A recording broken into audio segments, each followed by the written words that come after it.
Well, how's it going, Forum? It's certainly great to have your company once again.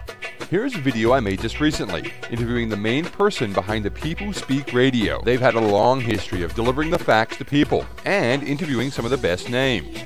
Well, here's my interview with them. Right here is Basma Farhad, the Palestinian host of the People Speak Radio, a well-known poet and peace activist in the Michigan area. He's played host to some of the biggest names on radio these days. Well, listen in as Steve Johnson says a little hello to his old friend, Vixee.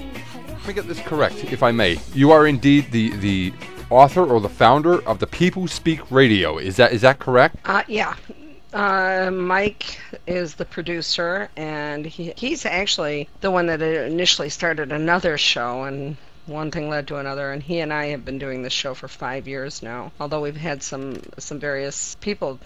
The People Speak Radio has had a huge amount of different guests on there. You've had Mike Farrell, you've had Cynthia McKinney. Can you just go through some of the names that you've had, some of the celebrities that you've had the opportunity talking to? Can you just go through some of the names of the people that you've had on your radio show? Because it really stuns me. It's like a celebrity A-list of people who are awake and aware of what's really happening in our world. Some of the more prominent people, Ali Abu Na'ma, you know who Ali is, of course, Electronic Intifada. Actually, it was Ali's birthday a couple of days ago. Anne Rice of the Vampire Story fame, Willie Nelson, we have had Chevy Chase. Those are just some of the actors and actresses. Now, the majority of our work is based around activism. That has been our key goal. Adam Shapiro, you know Adam. We've had Huwaida Araf, his wife, on. Anna Baltzer, the Jewish activist. Kathy Wilkerson, Chris Tofalo, you know, on and on. Dennis Kucinich, Archbishop Desmond Tutu. Lots of people. We've had incredible people. And I don't know why we haven't had you on yet. You're an incredible talent. Well, ma'am, of all the people you've had on there, you've certainly had a lot of very, very interesting cross-section of people, but it's not all about Palestine. It's mostly, what I find, it's all about human rights. It's all about the human beings standing up for what is emphatically the human rights issue, and the human rights extends across all borders. Do you see that that's a common problem that is happening today? What is the main purpose of the People Speak Radio? The original concept was to help inspire activism. We wanted people to see, originally we didn't have all the famous people on. We had ordinary people like you and me, that took it upon themselves to create something, a filter for human beings to be able to either see, witness, read, or hear over the radio waves that you can do this. Everybody can do this.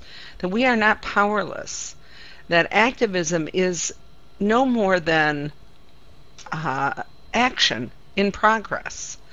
And it didn't matter. We weren't concerned in the beginning what the activism was about. We just wanted a free-thinking activists in any area, whether it was in politics, whether it was in spiritual activism, artistic activism. Every single one of these areas, you know, writing.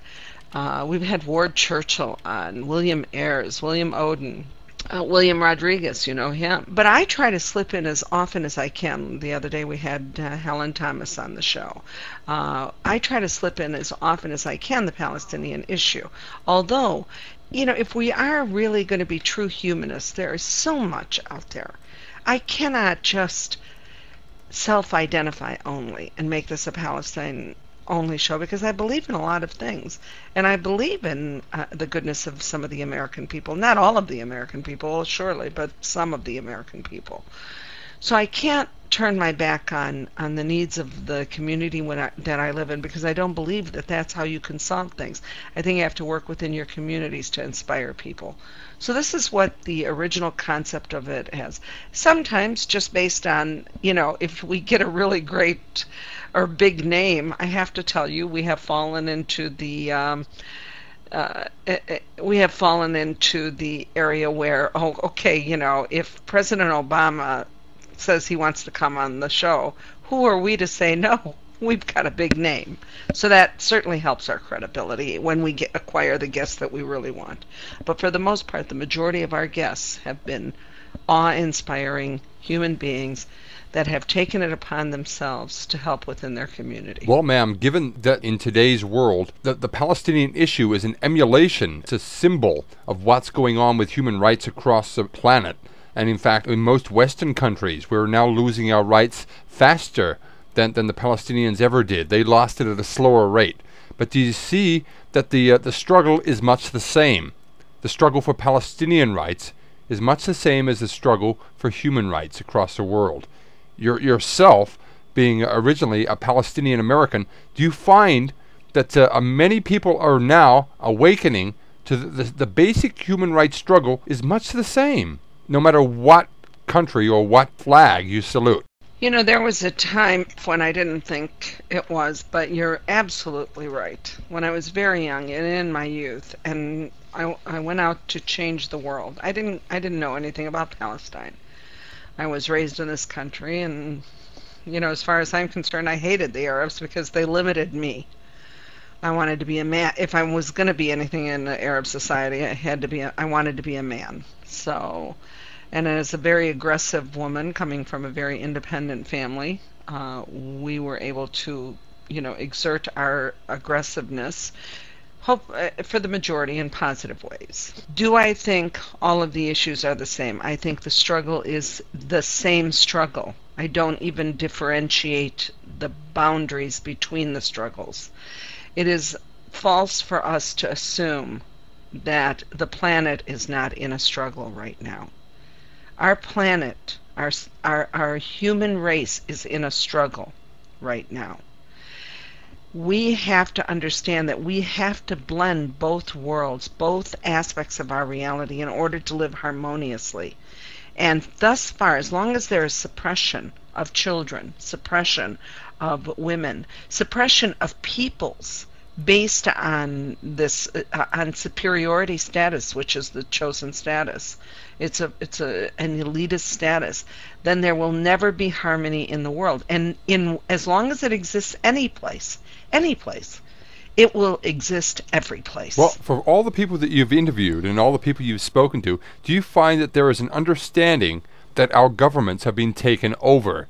I mean, a lot of people would say, well, that's just conspiracy theory and that's just nuts and that's this and that. But however, from the people you've spoken to, is there a general consensus that there is no longer for the people? Can you elaborate on that at all? Because I find it so obvious. And when I try and talk to people, it's like you're talking to brainwashed. People just don't get it. But those people who do get it, they're all of complete agreement that something is definitely afoot. Can you elaborate a little bit further without mentioning names? I can mention each and every one of the names on my guest list almost literally each and every one, because that's a question that I ask them both privately and many times in the course of our interviews.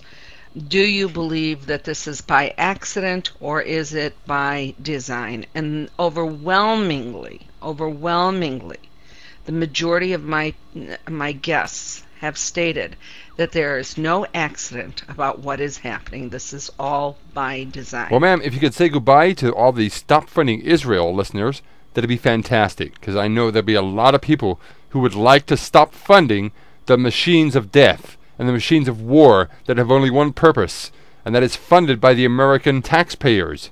Do you not agree with that? Oh, absolutely. If you're going to give your money, you've got to know where your money is going. And funding Israel, you are sending your dollars to kill children. I don't care what they tell you, that's who's dying. So God bless everybody, but stop funding Israel. It's a bad move. I love you, Steve. Keep up the good work. Congratulations. And to all the people that really care, stop being afraid of the word conspiracy. It's not that scary. There are some bad people out there, and we need to come to terms with that so that we can help them heal and we can help ourselves heal. Thank you, and inshallah one day I will reciprocate and have you on our show. It's been fantastic. It's been wonderful. It has been awesome to have a person like you charge my audience. And you do that. You do that. You charge my audience. No, thank you, Miss Vixee. You take care. God bless, as always. And ciao for now.